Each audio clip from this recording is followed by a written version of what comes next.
Je souhaiterais faire un approfondissement sur un outil qui est l'outil 28, qui est sur la veille. Comme vous avez pu le voir, la veille consiste à suivre, anticiper les évolutions de l'environnement, notamment ceux qui concernent la concurrence, la technologie, les éléments sociétaux, les éléments juridiques, fiscaux, etc. Le principe qui sous-jacent à cet outil, c'est que si l'entreprise cerne ces évolutions, elle va prendre les bonnes décisions en termes de management qui vont lui permettre de se positionner d'une façon favorable dans le futur. Est-ce qu'il ne faut pas aller au-delà et de se poser la question si ce principe n'est pas un peu réducteur?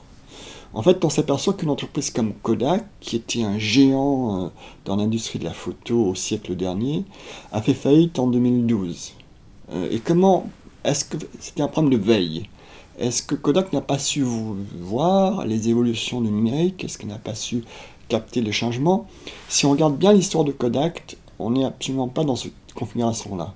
En fait, Kodak était un précurseur en matière de photo numérique. Il a été le premier à investiguer dans ce domaine, à déposer des brevets.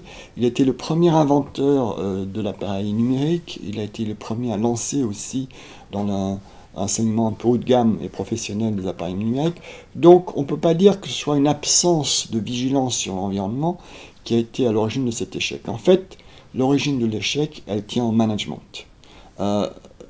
Kodak a vu les tendances, mais son management n'a pas pris les décisions courageuses qui lui auraient pu permettre de le mettre en position favorable dans le futur. Alors pourquoi? Pourquoi? Pour une première raison, c'est que d'une part, Kodak était très ancré dans des schémas mentaux qui avaient fait son succès dans le passé. Ensuite, la culture était celle d'un chimiste et non pas d'une entreprise de l'électronique. Enfin, le modèle économique de Kodak était fondé sur les pellicules. C'était sur les pellicules que l'entreprise gagnait véritablement de l'argent, tirait l'essentiel de ses profits. Et donc son modèle de type rasoir jetable lui posait des problèmes pour se lancer dans une activité où la profitabilité se faisait sur l'appareil.